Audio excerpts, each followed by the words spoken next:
Welcome to USA Global TV and Radio, where our mission is to provide education, entertainment, hope, and inspiration.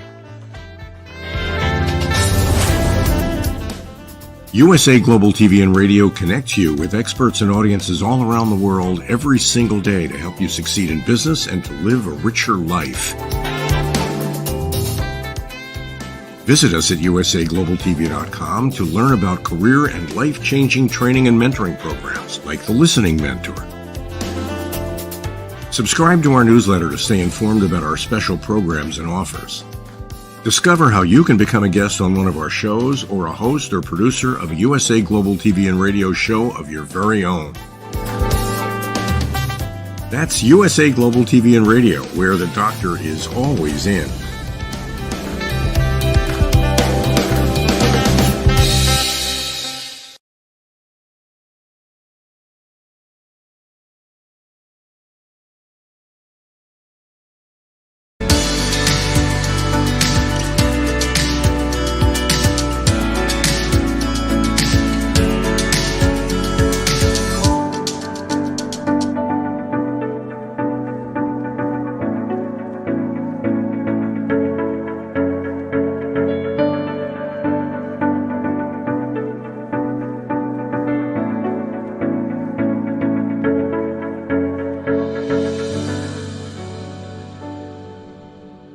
Hello, beautiful soul family, and welcome to Weekly Wisdom and Insights, your home for spiritually guided transformation and empowerment. I am your host, Dearjames, and together with the unseen, Spirit, Source, and Symphony, we look at the current energies, the wisdom from the unseen, and we go as guided.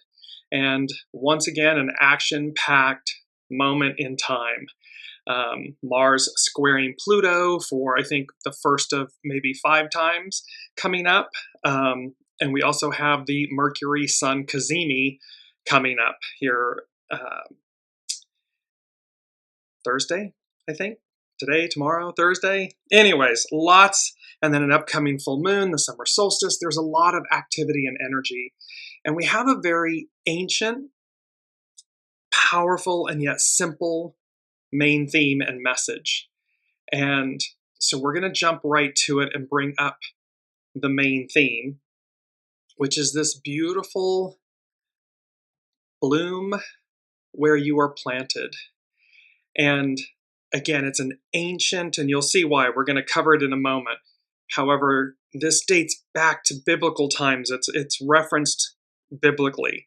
And it has such a powerful meaning beyond the simpleness that it has taken on. But this bloom where you're planted. So welcome, Alicia. And as you're joining from around the globe, put a shout out in the comments. Let us know you're there. And also remember that we take your comments and questions live throughout the broadcast. So let's look at the current energies, our main energies first, and then we'll move into some of these things. And we're going to cover, so June is a 6, it represents the number 6. And it's about conflict and let go. And we're going to cover that ever so briefly. Let me just jump into that really quickly here. And as we're doing it, hexagram 6, conflict often arises when a person who is convinced that he or she is entitled to something meets with opposition. So an issue of entitlement, and this is from tarot.com. And remember, hexagram 6 is about conflict, let go. So let go of the entitlement, let go of things that we believe we're entitled to, and look at the bigger picture, and you'll see how this bloom where you're planted ties into that. In such cases, the wise choice is not to push things to the bitter end, because knocking heads perpetuates ill will. Creative solutions that meet others halfway are more valuable and longer lasting than victories achieved through force. And we had this a couple of shows back, this difference between strength and force. Conflicts in which one party is not sincere inevitably lead to subterfuge and distortions. In such situations, those of strong character keep a clear head, protect their integrity, and look out for their own interests while seeking compromise. It can help to find a fair-minded mediator who can settle these matters. So again, there's mediation, there's compromise, there's coming to the table, there's understanding, because it's about conflict, let go. In times in times of conflict and turmoil, new ventures and new initiatives should be avoided, or again, take them with greater discernment. Instead, examine the sincerity of your current beliefs and the beliefs of those around you. Seek advice or arbitration from an impartial and mature person. Consider everything carefully before making any major decisions. Consider the option of compromise. And of course, politically in the last 2 decades, the C word, compromise, has become this dirty word, and yet it's where we find common ground. It's where it creates and we can manifest a win-win situation and scenario. And so it says, clarify the roles and responsibilities of those with whom you live and work to reduce conflict in the future. So there's this beautiful aspect here where what we're looking for in conflict let go is compromise, resolution, coming to the table, and how these will play in as we look at this bloom where you're planted. So going back to the main energies. So we have 6, conflict, let go. And then today is 12, standstill. It's the 12th of June.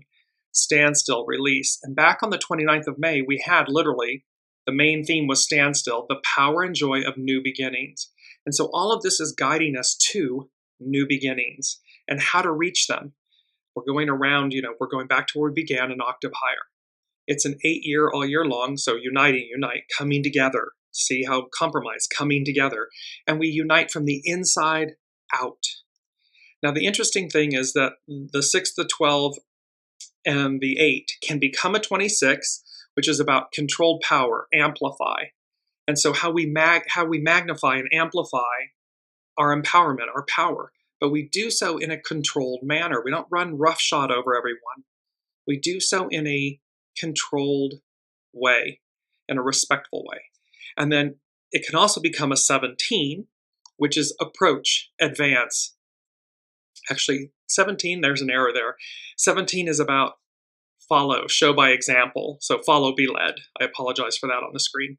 And then, of course, we've got double 8s because the 26 and the 17 become an 8 again. So this doubling down on the issue of uniting, coming together, advancing. It is the Aquarian matriarchal era way, is to come into harmony, into balance, into union. And so this, the Piscean patriarchal of kill or be killed, and my way or the highway, and all this, it's over, it's ending. We've been there, we've done it, and now it's the Great Mother's turn. She has arrived again, and she will carry us forward in that manner. So now let's look at the astrological influences. And I loved this theme because the minute, again, we're talking about Mars square Pluto, Mercury and the Sun have their CAZIMI, meaning Mercury is in the heart of the Sun, and that takes place on the 14th. And today is literally, yesterday was literally the first Mars square Pluto at 1 degree Taurus, 1 degree Aquarius, respectively. And there's this theme that came with these astrological energies that said, it's now or never. And it goes to number 2 from the unseen. They literally said, it's now or never. Make your move or moves, or forever hold your peace. And it harked back to when, in weddings and stuff where somebody's up there and they're being married, and, if anyone should have a reason for these two not to be joined, speak now or forever hold your peace. Well, it's a similar thing. The energies are saying it's now or never. And this played to the image that I kept seeing was the full moon. And so let me tie this in with our astrological influences. It's now or never. And you can see that on June 11th, it's Mars square Pluto. A square is a confrontational aspect. It creates friction because something needs to be released. And so Mars, creative force, divine masculine, the way we act against Pluto, squaring Pluto. And Mars is in Taurus, Earth. Pluto is in Aquarius, air. They're both fixed signs. And we have this issue where the conflict is about manifesting and releasing. and thereby, so it's positive. It's always positive. No matter how it appears on the world stage, it's still positive aspect because it's happening so that we move ourselves forward. And then the Sun, Mercury, CAZIMI, so our thoughts, the way we communicate, all of these things, the old is being burned away, making room for the new, the emptying of the vessel, and it's in Gemini, the twins.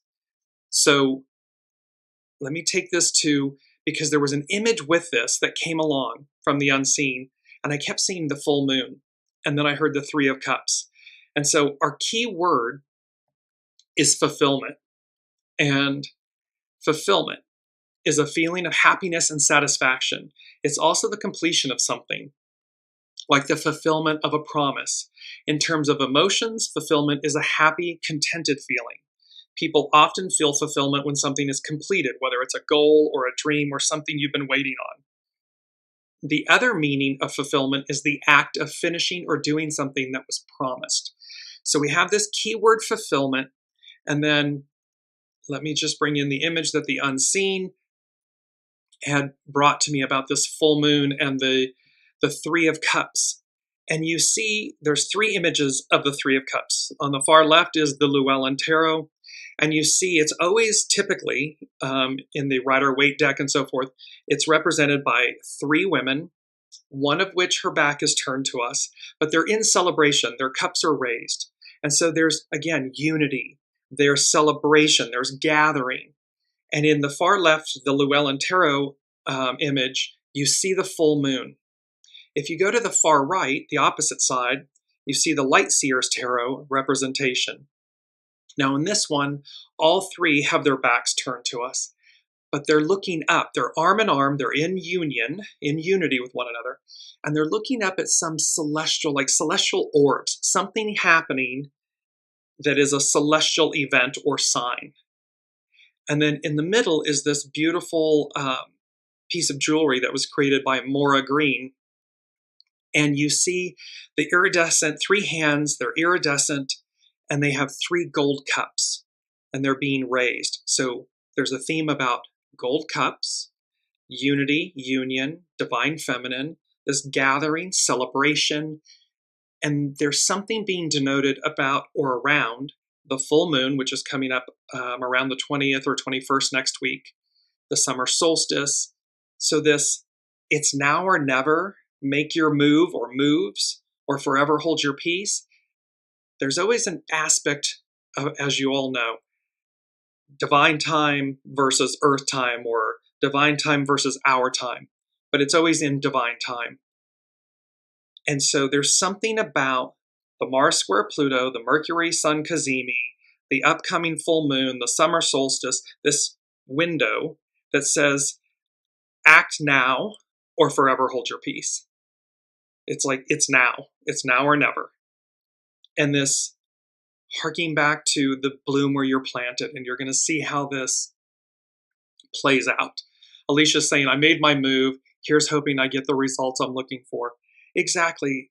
And when we act with purity of intention, when we act at the forefront from a state and place of goodness, it's not about revenge and retribution and illicit gains and shadow aspects. When we do right by ourselves, truly do right by ourselves, and then by others, because remember, we're a mirror. So when we defend ourselves, we are simply mirroring to another what is right, what is true, when we act with pure intentions. And then we're open to compromise, communication, coming together to resolve something in everyone's highest and best. It's why we have mediation. It's why we have these terms, because we come together. And in that, we're able to find unity and compromise. It's a beautiful, because again, it harks back to the main theme, bloom where you're planted, that everything is purposeful. No matter where you are in life, what your station is, where you are, what's happening, you've been guided there. The unseen, God, Spirit, Source, Symphony, Buddha, all that is. You have been guided there. It's part of your soul plan. And it's purposeful. It's for a reason. And you'll see how this harks all the way back to biblical times. So we have these, just bear in mind, keep watching this beautiful scene. It'll be posted on the Facebook comments afterwards. The Three of Cups, these three images of the Three of Cups, and how there's an upcoming unity, celebration, reunion. It's positive, it's the full moon, so it's the deliverance, it's the culmination of something. These celestial orbs, that something from a higher octave, a higher hand, is bestowed upon us, bestowed upon you. So that's where we're looking at. So now let's move into our mantra. And our mantra is, I cherish every moment. So keep all of these in mind, the Three of Cups, the union, the celebration, the conflict, let go, union, compromise, coming together. And this beautiful image, it's a bowl of cherries. And it's, I cherish every moment. Because again, is it a bowl of cherries or is it a bowl of pits? It's a bowl of cherries. It's all purposeful. And there's such a, the ruby redness of them, there's such a joy to them. It instantly came to me, this, I cherish every moment in this bowl of cherries.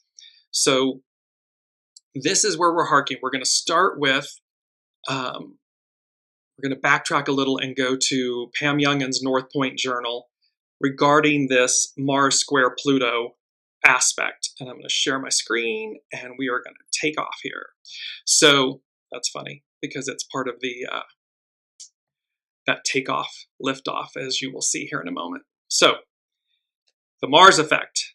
As we journey through the rest of 2024, the planet Mars will be a major player in our shared experience due to making hard aspects to each of the 5 outer planets.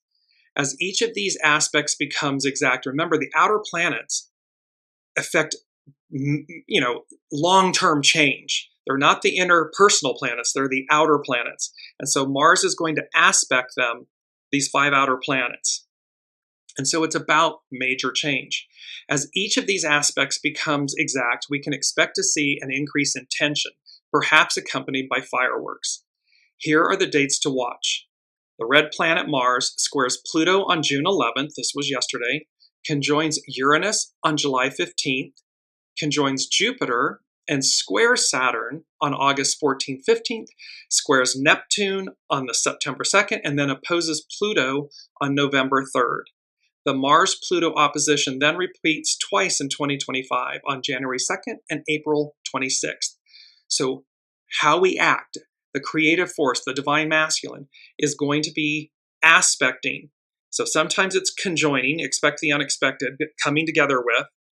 So Uranus and Jupiter. So the expect the unexpected, the higher octave, the higher mind, and Jupiter, the great benefactor. Then it squares, it's confrontational, it's a friction about releasing something. Saturn, the great teacher. Neptune, illusions, dreams, these types of things. And then again, the opposition to Pluto. Pam Youngins goes on to say, Mars-Pluto square. This week, with Mars in traditional Taurus square Pluto in progressive Aquarius, a conflict arises between what is comfortable and familiar versus that which is new and unknown. This may express as stubborn resistance to changes that may be uncomfortable but also necessary if we truly want to move forward in our life.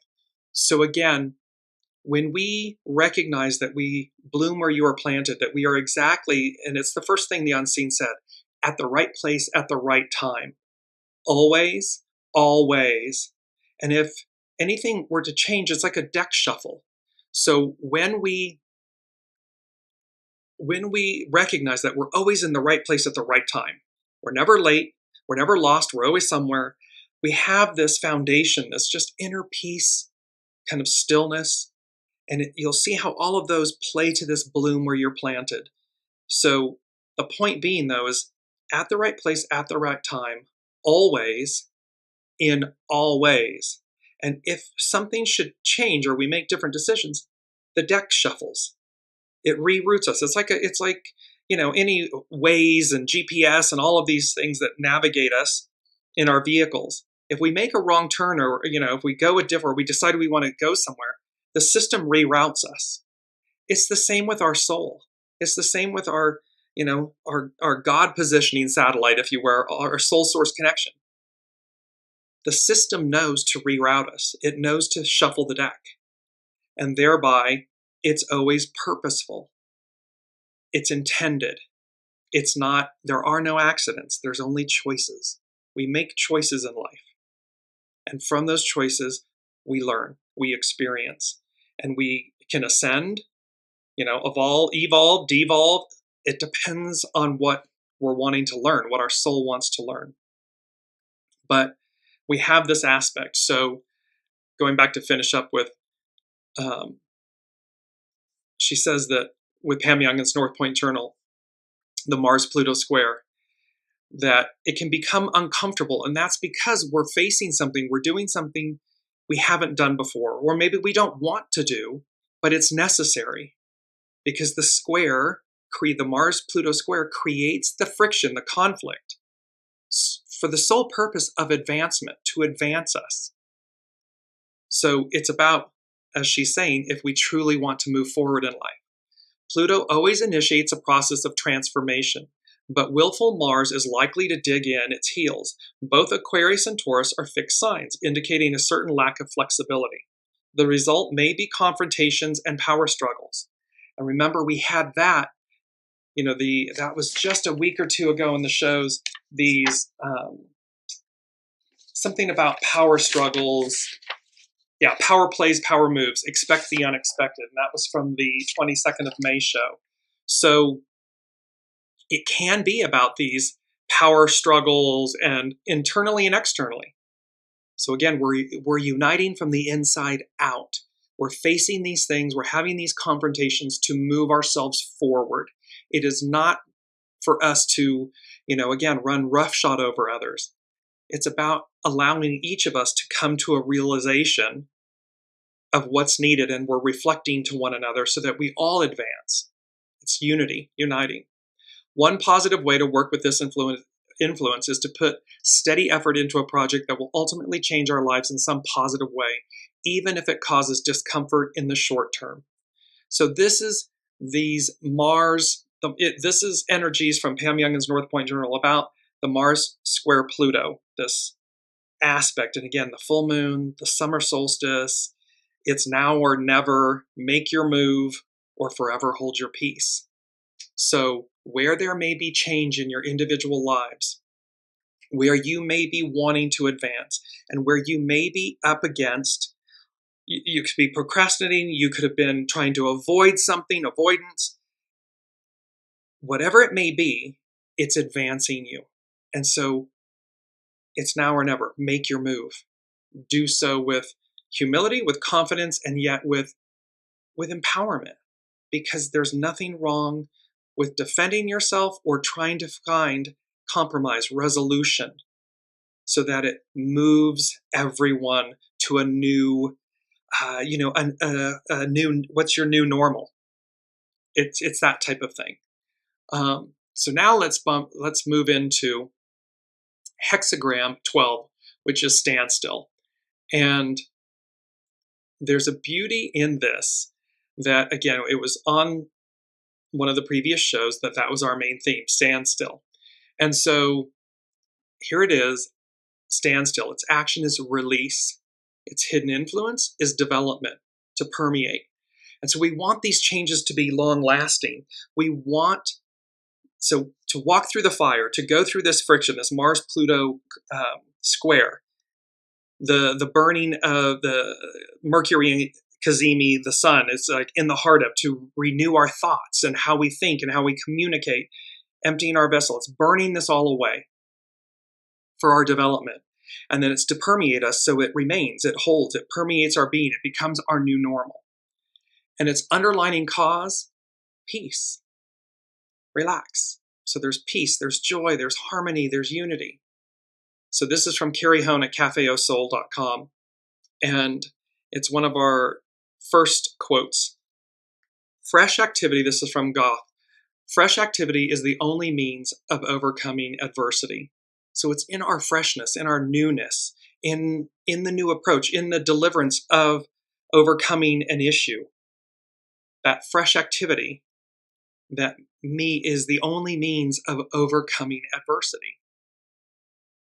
And there's such a beauty you see in the image, the sunlight coming through and kind of radiating on these beautiful blue flowers and the green. And it's all about new growth, possibility, limitless possibility when we take action, and how it brings about, it overcomes adversity. It brings about fresh activity, the new.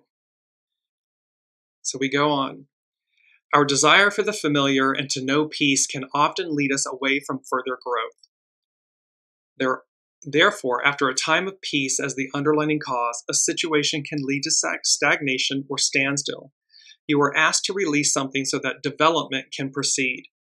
The purpose of receiving this hexagram is to remind you that all of life changes and moves toward growth. Humans cannot remain on the sidelines. It can be frustrating to throw your enthusiasm against the course of events that seem to have placed you in a holding pattern. Patience is how you release your sense of urgency and allow the outcome to unfold. So this whole aspect of right place, right time, divine time, it will always, it's ever present. And thereby how we release this and how comfort, fear, comfort, whatever, can keep us stagnant, standstill. It can keep us from moving and advancing forward. And so, and that how patience allows us that the outcome will unfold. The hidden influence allows for the development of a new awareness, skills, or ways of interacting with the world. To learn how to be steadfast, one must relinquish expectation, assumptions, and impatience. And remember, we had that with hexagram 6. It's releasing expectations, the entitlement of something, or the attachment to an outcome, or with the purity of intention, everything, when you operate from that place, and again, it's pure, it's not shadow aspect, it's not retribution and revenge and, trying to get one over on someone or anything. If that's the expectation, the intention, and the impatience and everything, it is the experience you're going to have. However, when you operate from a place of purity and you are simply doing the right thing, you are defending yourself or bringing others to the table because there's an injustice, there's an imbalance, and you're willing to be open and speak and mediate and compromise, well, then when that dynamic is present, great things occur, advancement, and this allows everything to blossom and unfold.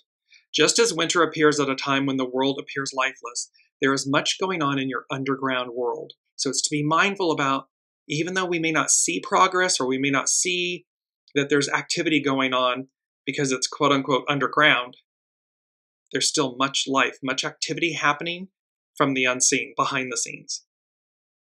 10,000 seeds are becoming the landscape of your spring. When you feel frustrated, take a walk in the woods. You'll be amazed, and remember this was from last week, Into the Woods. You'll be amazed at the realizations you will have when you are away from your phone and computer. So in essence here, it's about taking a step back, taking a breath, a breather, doing something that shifts your focus and your alignment so that, because when our face is pressed up against the glass, we can't see properly.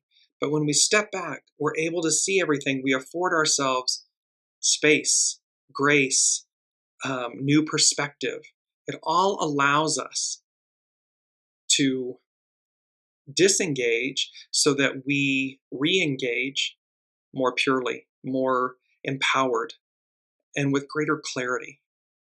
So Carrie Home goes on to say, in fact, if you were to have a conversation with trees and bushes, they might ask, and this is our second quote, and I absolutely love this image, why walk in circles when life plants you exactly where you need to be? And you see this beautiful blue and gold spiral with this center tree of life, the sacred geometry image of the tree of life in the center.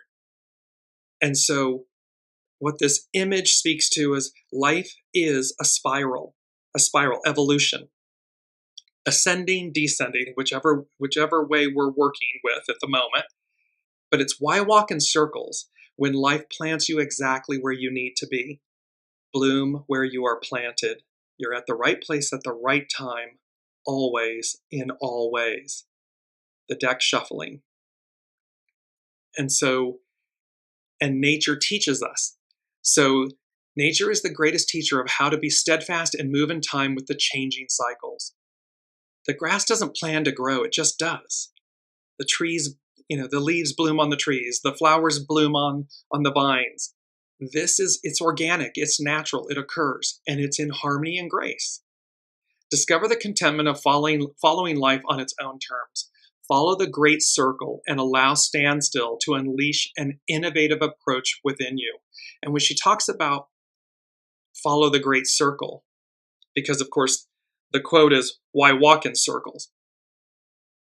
The path is rarely ever direct, a straight line. It meanders, it moves, there's all of these beautiful curvatures. However, the cycle of life, the spiral of life, our planets, there's a reference to them being a circle, round. And so, again, it's follow the great circle. It's in following the cosmic rhythms, the cosmic creation of things. It is not about walking in circles and tying yourself up in knots as though you don't have any control and its life is happening to you and all of these things. No. It is about progressing one step after the other in a natural way because you're aware, you're consciously aware, and you can see, you're listening to your soul source connection, and you can see the next step to take in what to do. Now, bringing in number 3 before we jump to our main bloom where you are planted. They said the best laid plans, the unseen said, best laid plans, intentions. And this meaning, the meaning to this statement is, no matter how carefully a plan or a project is planned, something may still go awry or may change or may present itself. And so the unseen is saying to us, best laid plans, or, life happens while we're planning. That's another great idiom. It's number 3. So it's higher octave, the Trinity, and it's saying to us, adapt, edit, revise, start over, begin anew, expand. So in essence, don't believe that you're stuck. Don't believe that because you had a plan and so forth, and it's not happening exactly the way you wanted it to, that means it's wrong, it's bad, it's never going to happen. Again, soul source connection, higher octave GPS. The unseen is guiding you to say, okay, it's not happening this way for a reason. Bloom where you're planted. And you'll see how this all ties together. We're getting there. But the point is, okay, I've been going down this road or this path. Now I'm hitting an obstacle or something's not panning out the way I had hoped and so forth. And the unseen is saying to us, adapt, edit, revise, start over, begin anew, expand, change, revisit. It's all because Mercury, Sun, CAZIMI. Mercury, how we communicate, how we think, how we interact. It has to do with film, cellulite, things that are recorded, technology, and all these things.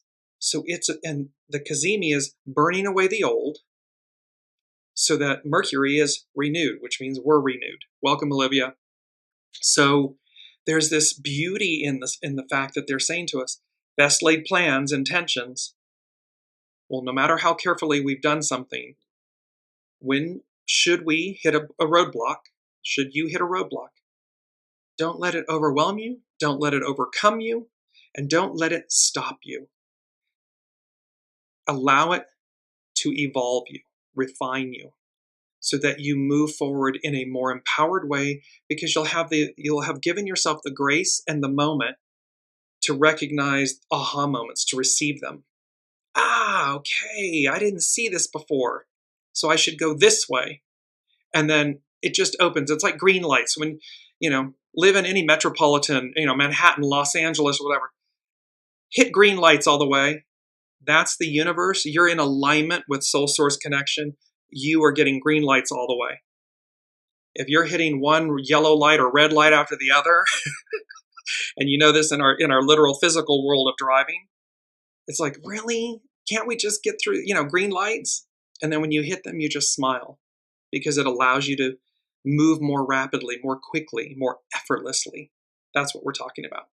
So let's move to Bloom Where You're Planted, our main theme.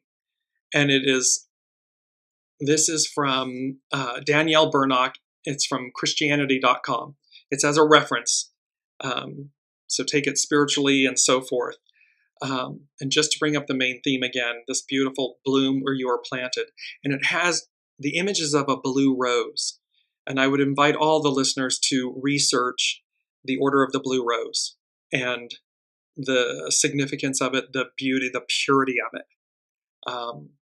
So here we are. The phrase bloom where you are planted gets thrown around a lot. Many think it originated from the Bible, and others know this isn't true. The sentiment can be found in Scripture, but not the exact words. An American graphic artist and illustrator made the phrase famous with her book, Mary Engelbreit, The Art and the Artist. But she didn't originate the phrase. The American radio broadcaster Paul Harvey used the phrase a decade before Mary's book, yet he was also not the originator of it either. So where did it come from? Bloom Where You Were Planted has a similar origin to the Celtic cross. We only know some things and cannot confirm others. So what does it mean?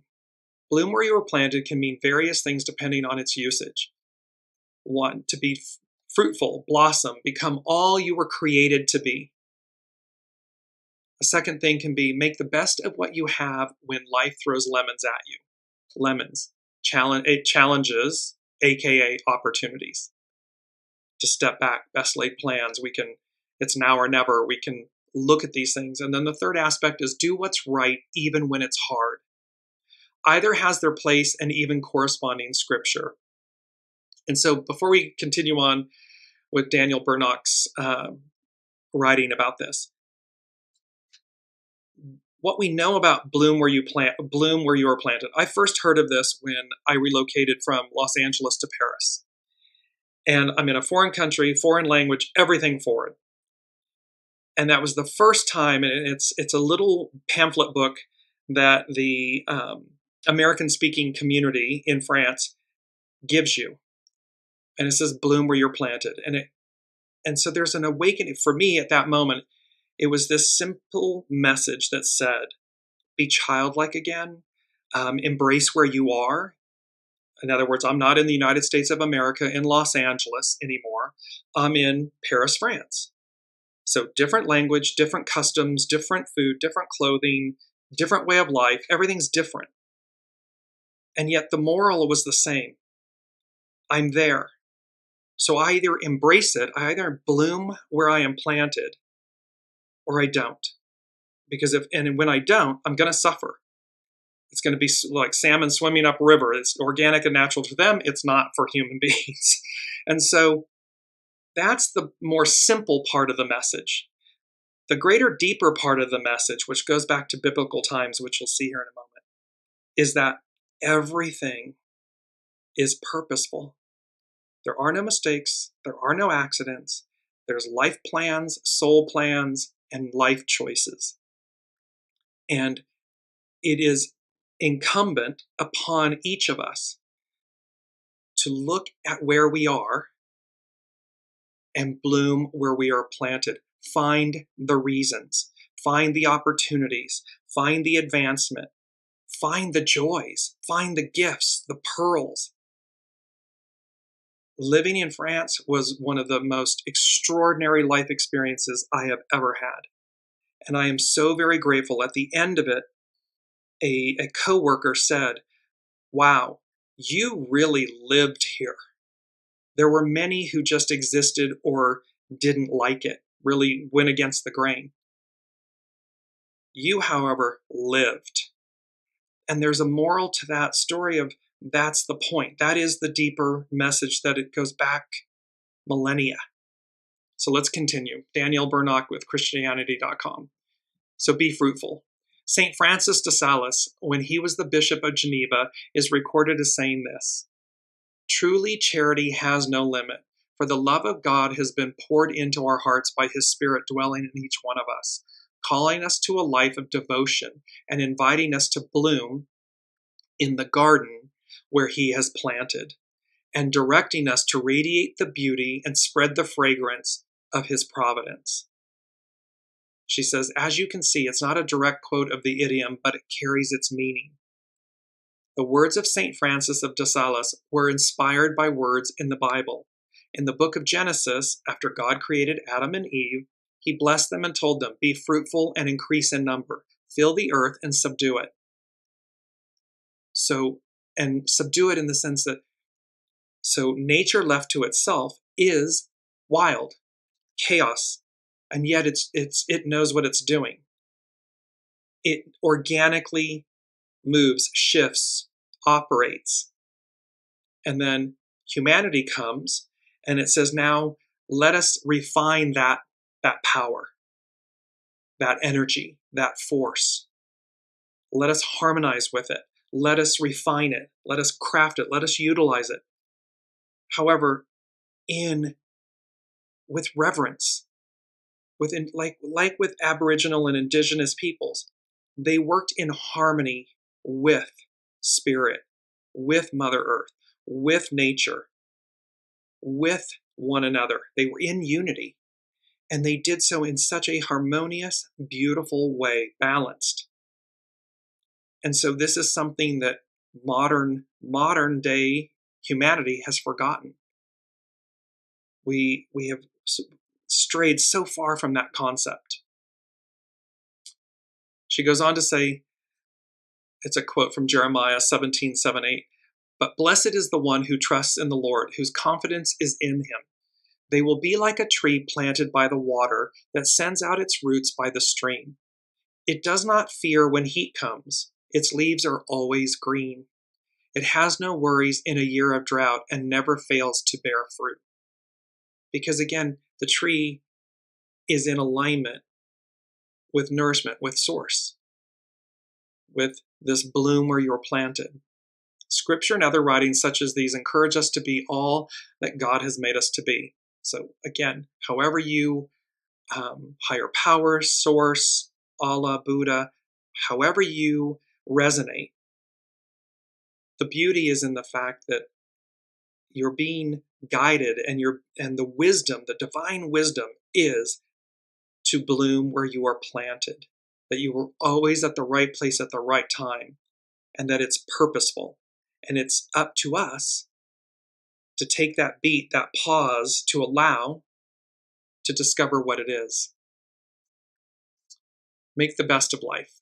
Using the phrase in this way encourages resilience. Sometimes life is hard. Things don't always go, quote, according to plan. Best laid plans and intentions. Even in less than wonderful situations, we have control over how we respond. Blooming where we are planted is to make the choice to respond in a positive manner. It's in agreement with another familiar phrase about making lemonade when life throws you lemons. It's to realize, it's just keep at the forefront. You're always somewhere, you're not lost, where are you? And it's purposeful. If you keep coming back to wherever you are, this is purposeful. What's its purpose? What did my soul say it wanted or would do or wanted to experience?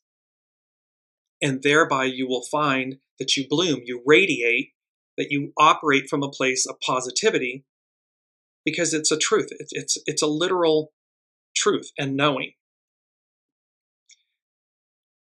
She goes on to say, when many Israelites were exiled to Babylon, they were in a far less than wonderful situation. However, God told them, in a way, to bloom where they were planted for that time. And this is the aspect that I was talking. It goes back to biblical times. This is what the Lord Almighty, the God of Israel, says to all those I carried into exile from Jerusalem to Babylon. Quote, build houses and settle down, plant gardens and eat what they produce, marry and have sons and daughters, find wives for your sons and give your daughters in marriage, so that they too may have sons and daughters. Increase in number there, do not decrease. So see, it's to expand, even in hardship, or what's perceived to be hardship. an exile from Jerusalem to Babylon. It's divinely orchestrated. It's divinely guided. And as challenging, because we readily accept it when it's positive, and we readily reject it when it's negative, perceived to be positive or negative.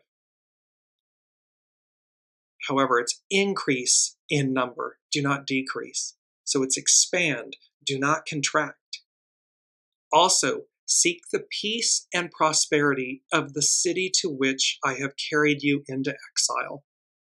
Pray to the Lord for it, because if it prospers, you too will prosper. So that's from Jeremiah 29. So here's the purity of the message is wherever we find ourselves. And a few years back, a personal reference again was, I was somewhere, quote unquote, I didn't want to be. And so for 4 years, the first 2.5 years, I was miserable.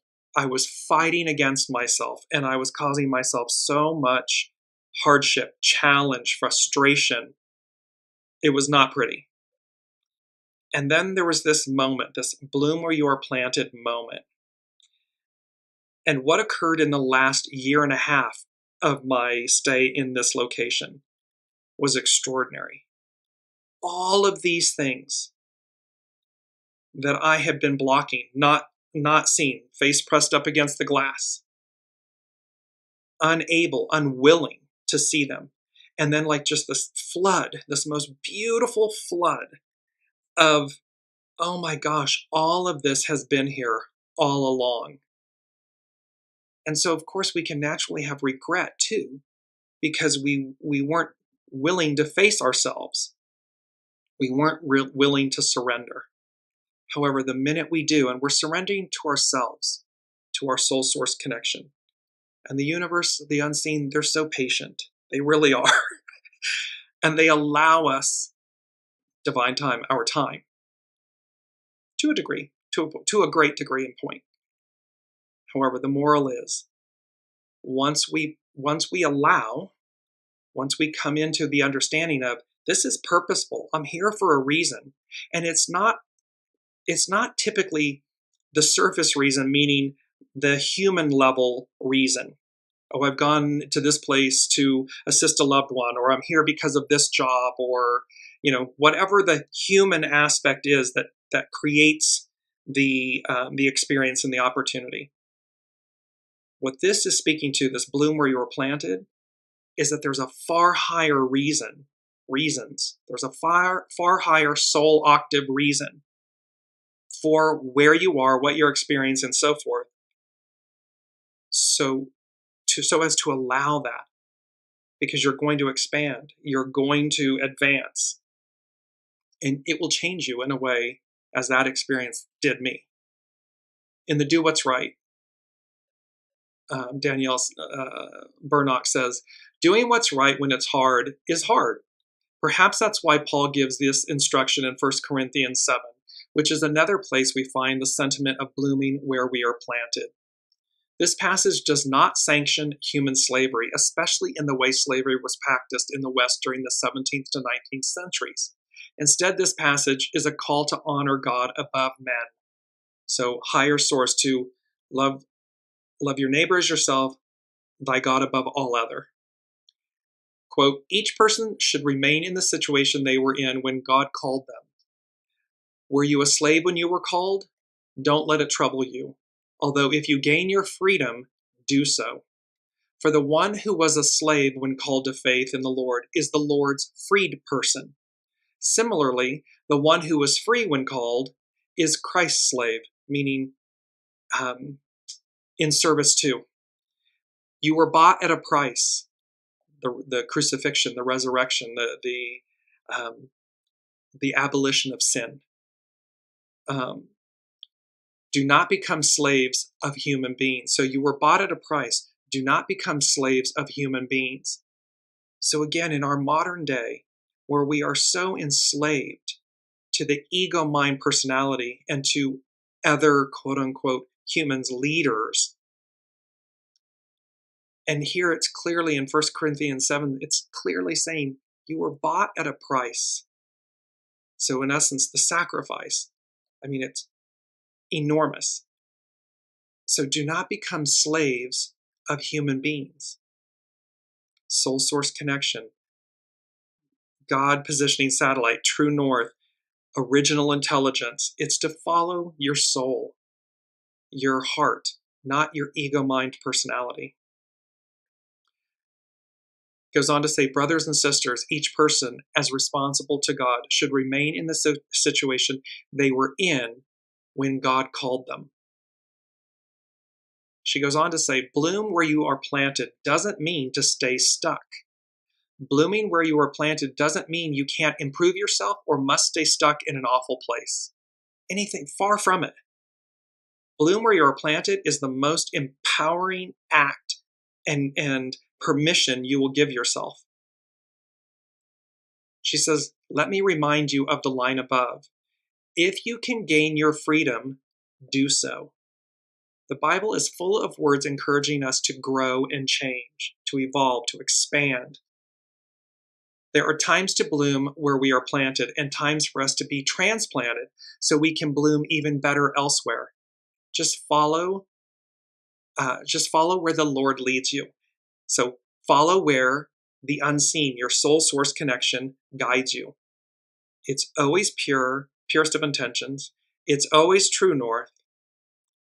And it will never lead you astray. It will never allow you to do something not correct, impure. Ego, mind, personality? Absolutely all day long, 1,000 times a day. So it's about allowing, remember, this is all about patriarchal Piscean era, ego, mind, personality, Mars. With great respect, with great reverence, with great gratitude and appreciation. Namaste, I bow to the divine in you, and now I place you in the sidecar. And Aquarian matriarchal soul source connection takes the driver's seat. 17, follow, be led, lead by example. It's to demonstrate the purity, the return of our purity, of our soul, leading the divine feminine, harmony, balance, unity, justice, equality. And there's nothing to fear in that. There is so much fear in the current conversation and dialogue and world stage. All this fear about your fellow human, about, it was back in the day, the colors of Benetton, that heaven forbid everyone would sit at the table and find commonality and inspiration and unity and goodness, and that we could raise each other up. That is nothing to be feared, and everything, Three of Cups, everything to be celebrated. Because in that unity, in that cosmic environment and event, in that cosmic fullness, everyone's shining their light in the most beautiful way. It's in harmony, it's in unity. And it's good for us. It's not anything to be feared. And it's not weak or woke or less than. It is the most empowered you could possibly be. Danielle goes on to say, the sentiment of the phrase bloom where you are planted has been around for centuries, millennia. But the first publication of the exact phrase cannot be verified. And so here's this, its origin is unknown. The purity of its message is millennia old and as vitally important today as it was then. And so we look at these things and we say, again, why? It's our key word, fulfillment. It brings us back to a state of fulfillment where we shine, we bloom, we advance, and we do so in a way that is respectful, that recognizes the divinity in everyone and everything. Each other, Mother Earth, nature, and that we do everything we can to respect that, to ensure its legacy, its life, its ongoing sustenance, because we're receiving that. And so there's a lot here for us in this message. I want to go to the Sabian symbols really quickly before we close everything out for today's show. And so with the Mars square Pluto aspect, the first symbol, Mars is at 1 degree, so it's 2 degrees Taurus, an electrical storm. The cosmic power able to transform all the implications of natural existence. Now remember, Pluto is sitting at this the 2nd degree of Aquarius, an unexpected thunderstorm, the need to develop the inner security which will enable us to meet unexpected crises. So an unexpected thunderstorm, Pluto, an electrical storm, Mars. With Mars, at this stage, we see a picture which contrasts with the first one. Thus, a celestial display of power versus a clear, lovely sounding little stream. Remember the Three of Cups. A celestial display of power. I'm going to just bring it up here again really quickly. Three of Cups. So we see the fullness of the full moon. We see this the celestial orbs, the celestial power. Behind every natural self-expression stands the tremendous power of the soul field, itself but one of the myriad aspects of the creative word that is the origin of this universe. At certain times, this power compels the natural earth-conditioned personality to accept, perhaps in awe, the spiritual potentialities of its higher celestial destiny. There's a higher offering here. There's a higher calling. There's a higher, we're going back to where we began, but an octave higher. Destiny. This experience of power can both illumine and shatter. And we can see this on the world stage. We see this experience of power can both illumine, advance us, upgrade us, move us forward, or shatter the illusions. Shatter because we're clinging to the past. So it can either illumine or shatter. The next symbol reveals its positive possibilities. This is a stage of existence in which revelation is implied. We've been speaking about revelation for some time now on this journey, at least as a potentiality.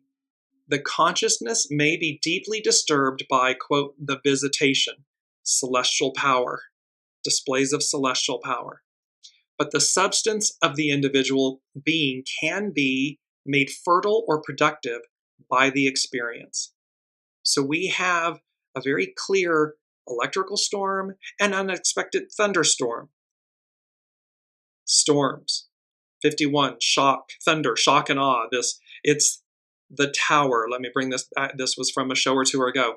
It's the image of the tower. And remember, the tower is divine and neutral. It's neither positive nor negative. It comes about to advance us, to shake us loose. And Pluto is there retrograding back into Capricorn this last time to shake the foundations, to shake the tree loose so that we're made fertile and productive. It's about releasing the past. So the next degree where Mars is Taurus 3 degrees, natural steps lead to a lawn of clover in bloom. The gradual expansion of the individual consciousness after a fertile or productive experience.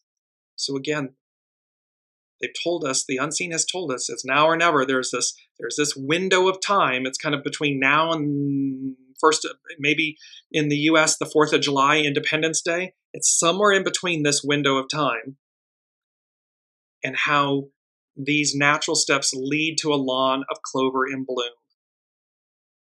Having been activated by electrical energy, and remember all the solar flares, solar maximum, our sun is just shooting one massive storm, electrical storm, towards the earth. And we're reaching solar maximum. So having been activated by electrical energy, the pure water of the mountain stream is able to fertilize the soil, which covers itself with small blossoms. Clover, however, is normally a symbol of the triad, the Trinity, and thus of the often mentioned three natures in man. To reach the flowering garden of mind, the consciousness must proceed by steps. Effort is needed. What is reached is a flowering display of the simple, quite humble kind, yet bees are after it for honey. There is sweetness and energy latent in the blooms, in the blossoms. At this third stage, it is a stage at which one should seek with diligence and determination, but in humility and faith, natural fulfillment. So see, it's about knowing that it's ever abundant. It's clover, it's a field of clover, and that it's effervescent, it's limitless prosperity and abundance, and that it's the sweetness and energy that the bees are coming after in the blossoms. And yet what it's saying is, and approach that, pursue that with diligence and determination, but from a place of humility and faith, grace. And it affords us natural fulfillment. So, because all of this, when Pluto then goes back to 0 degrees, it's going to be this concretization of an ideal. And so we are at this apex moment, and the writing's on the wall. We're advancing. The old era, the old order, the old way, and again, people, institutions, governments, businesses, when I say I implore you to listen, it's from the unseen. Like, we're being implored to listen, to choose, to be proactive, and to choose differently. Because the arc of destiny is forward. It doesn't go backwards. It goes forward. And so we are at this apex moment, this choice point. And number 6 from the unseen is, they said sunshine and roses. And that means very enjoyable and pleasant, especially in a romantic situation. So, however, they're saying sunshine and roses. Now, there's another idiom where it's like, it's not all sunshine and roses. Here, it's number 6, so it's spirit and service, and the unseen is saying, it's about sunshine and roses. It is about very enjoyable and pleasant experiences moving forward in the present future.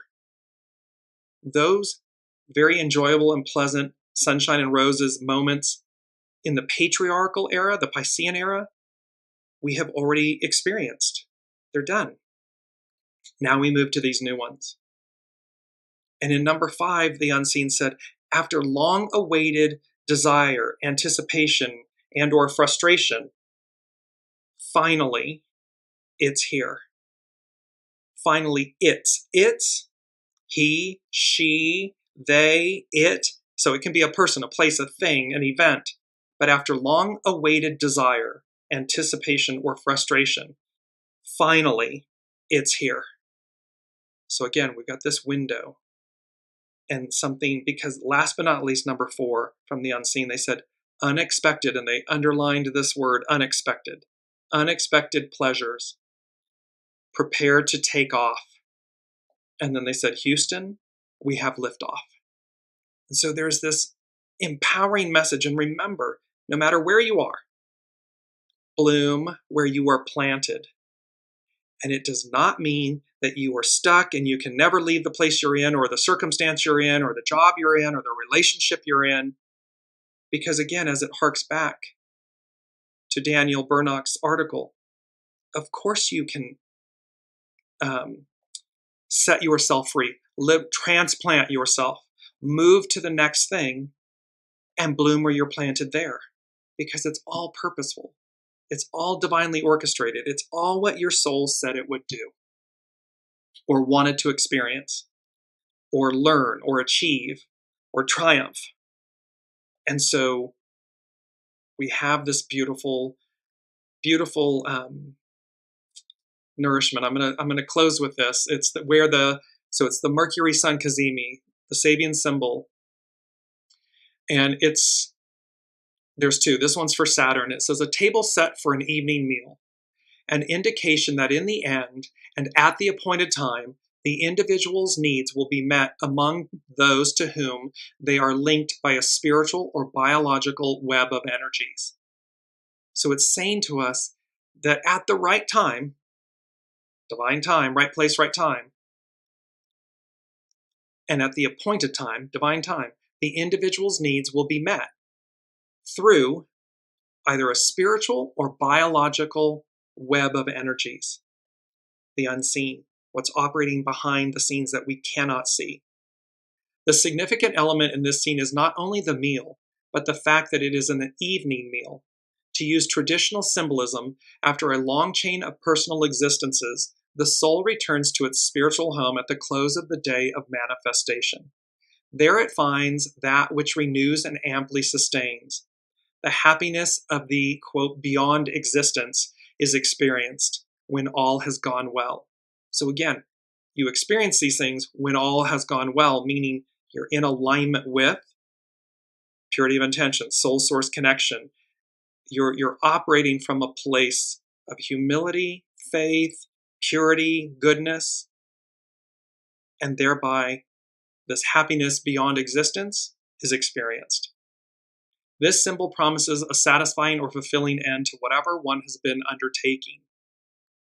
As the life closes, the soul consciousness finds nourishment in the harvest of whatever during the whole life has been relevant to the archetypal purpose and destiny of the soul, one of the myriad aspects of the divine creative word which began the cycle. So, at the close of life and within the multiple experiences of the incarnation of life, we have this nourishment, this fulfillment, because we bloomed where we planted. We understood it was purposeful, and we operated in alignment with our soul source connection. Do no harm. It's collaboration, not competition. It's unity, not quote unquote community, division, hierarchy. Last but not least is where the Sun and Mercury are, the degree, a gardener trimming large palm trees, bringing under control nature's power of expansion. And simply we'll close with this because we're running long. What this is talking about is that at this stage we have reached the level of fulfillment. You see fulfillment over and over and over again in this week's messages. And it's the fulfillment of the impulses which began at the first stage, in a tumultuous upsurge of self-assertion and protest against the past. Now this upsurge has found its place in the evolution of humankind and society. And symbolically speaking, labor has become not only unionized, but a strong force in the body politic. So whether it's unionized, but it's about unity, coming together, we the people. So we found this point, symbolically speaking, of this point of unity. And it says, yet the energies released seek constant expansion and therefore have to be controlled, meaning there's repeated need for pruning. And so this is why correct, I believe it's hexagram 10, and it's cautious advance. It's about this pruning. It's about as we expand, because everything is naturally expanding. Everything in nature, in our cosmic universe and everything is expanding. So as we spoke about earlier, chaos, raw power being refined. As we move, as we come together, we the people, and we unionize, we come together in unity and everything, and we're advancing, and there's all this expansion, there is still need for repeated pruning. Because when we prune gardens, trees, plants, and so forth, the best of them blossoms, comes forward, flowers. Otherwise, we have overgrowth. It's like it just runs amok. It's chaos. It's organic. It's natural. It's just not refined. And so bloom where you're planted, at the right place at the right time. It's now or never. Make your moves or forever hold your peace. There are unexpected pleasures. You will take off on things. And after long-awaited desire, anticipation, and frustration, finally, whatever it is for you, it's here. Because it's about sunshine and roses. And it's about how we curate, how we prune, curate our life experiences, our relationships, our communications. There is a constant and repeated need for pruning to maintain harmony, balance, purity, goodness, beauty. That's where we are. Big energies. And I'll close with this because it's 6, 12, 24. And if you notice, the 6, double the 6, it becomes a 12. Double the 12, it becomes a 24. And so with this 6, 12, 24, all I heard was boom, triple boom. So again, things may come to you in triple. Because again, that Trinity aspect of best laid plans, allow it to adapt and everything, and yet unexpected pleasures. So somewhere in this, and what this too is saying, and I'll close with this, I'm sorry, I've said that 5 times. This now or never moment. Whatever, whether it's somebody that needs to make a move or, something towards you or you towards them, whatever it may be, what the unseen is saying as well at this moment, in this window, kind of between now and the 4th of July in the US, but it applies for everyone, just using that as a window. Should whomever, whatever, not make their move and not, speak their piece, after that, the window, so after the 4th of July, if you will, the window closes on that and something new arrives. Something new, because again, deck shuffle. And so we alter because things aren't, if this isn't aligning, whatever this may be for you, something new, that window will close and something new will present itself. And again, in that new, or in the current scenario, someone speaks their piece, there's a triple boom, there's a triple opportunity, or triple events, and they're positive. It's something good. So three different instances where something good will come, no matter whether it's the current or what's new. Should no one speak their piece. We'll close with that. I love you all. Thank you so much. There was a lot here. The moral of the story is bloom where you're planted because it's purposeful. And it's incumbent upon each of us to discern what's on offer for us. Love you all. Until next week, be well, be kind, and nourish yourselves. Seek and offer fulfillment. We'll see you next week.